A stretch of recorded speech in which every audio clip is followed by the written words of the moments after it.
Bible stories with details you may not have picked up on. Today we're going to be talking about Philip and the eunuch. Now, Philip, one of Jesus' disciples, he was traveling, and as he was traveling, he came across a eunuch who was reading. And so the way that they read back then, no one just sat there and read silently in their heads. When people were reading, they read out loud all the time. So as Philip came across this guy, he heard this guy reading, and he heard him reading the scroll of Isaiah. And so he was like, "Hey, do you understand what you're reading?" The guy said, "No, I've been trying to find someone to help me." So Philip was like, "All right, hop on, come with me." So as they're going through Isaiah, Philip was showing him that the entirety of Isaiah is pointing to Jesus. So if we bounce backwards really quick from Acts 8 is where we're at, but we're going to bounce all the way back to the book of Isaiah. And in Isaiah, specifically, we're going to really quickly look at Isaiah 53. I just want you to think about this real quick. I want you to remember that Isaiah was written 700 years before Christ came. Okay? 700 years. And that is fact. We found a scroll of Isaiah that dates to about 650 BC, which is absolutely amazing, and not a single word of this has ever changed. So, real quickly, as I read this, I want you to tell me, who is this describing? "For he grew up before him like a tender shoot, and like a root out of dry ground. He has no stately form or majesty that you would look at him, nor an appearance that we would take pleasure in him. He was despised and abandoned by men, a man of great pain and familiar with sickness, and like one from whom people hide their faces. He was despised, and we had no regard for him.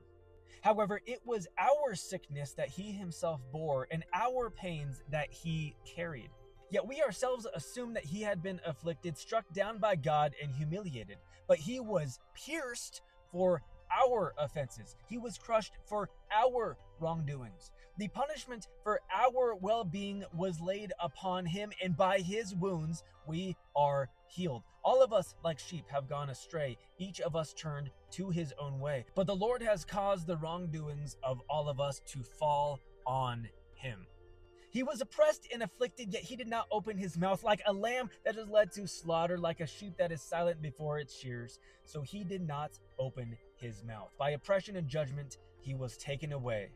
And as for his generation, who considered that he was cut off from the land of the living, for the wrongdoing of the people to whom the blow was due. And his grave was assigned with wicked men, yet he was with a rich man in death, because he had done no violence, nor was there any deceit in his mouth. But the Lord desired to crush him, causing him grief. If he renders himself as a guilt offering, he will see his offspring. He will prolong his days, and the good pleasure of the Lord will prosper in his hands. As a result of the anguish of his soul, he will see it and be satisfied. By his knowledge, the righteous one, my servant, will justify the many, for he will bear their wrongdoings. Therefore I will allot him a portion with the great, and he will divide the plunder with the strong, because he poured out his life unto death and was counted with the wrongdoers. Yet he himself bore the sin of many and interceded for the wrongdoers. Who is that talking about? That is talking about God. That is Jesus right there. In Isaiah 53, 700 years before Jesus was born, it described his life and death. And that is Isaiah 53. That is one chapter. But this is what the eunuch was reading. And so Philip explained all this stuff, and they started traveling together. And after he explained this stuff, the eunuch said that he believes it, and he wanted to become baptized. So this is where we find a verse that's omitted from certain manuscripts. So we're going to make sure that we touch on that. So as they went along, the road came to some water, and the eunuch said, "Look, there's water. What prevents me from being baptized?" And Philip said, "If you believe with all your heart, you may." And he answered and said, "I believe that Jesus Christ is the Son of God." And he ordered the chariot to stop, and they both went down into the water, Philip as well as the eunuch, and he baptized him. So right there we get one of many places in the Bible that teaches that you should first believe before you are baptized. Because being baptized, or like the water baptism, it is symbolic of a spiritual baptism. It is symbolic of you being born again. And you cannot make that claim unless you've actually been born again. Otherwise, it's just being dipped in water. That's why like infant baptism is kind of a nonsense thing, because it's not actually you making a public profession of your faith, of you being born again, of you being adopted as a child of God. And you'll notice, depending on the Bible that you read, like this is an NASB, so you'll see on there it goes from verse 36 directly to 38, skipping over 37. 37 is found at the bottom, though, in the margins. So in translations that are based on the Textus Receptus, like the King James Version, those are going to still have this in there. But some of the most ancient manuscripts don't contain this verse. Does that mean it was added in?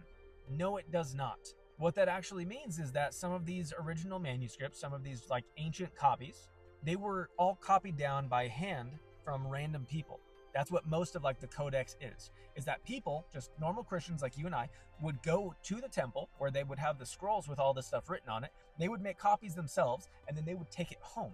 But during like the reign of Diocletian, a lot of people had to hide these fragments. So some people just accidentally skipped a line.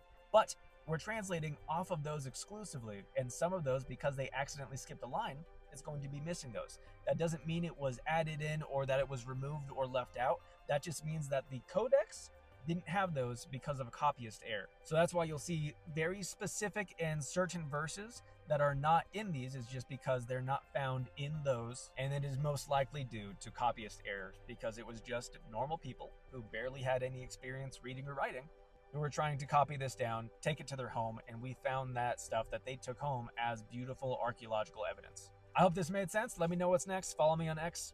God bless.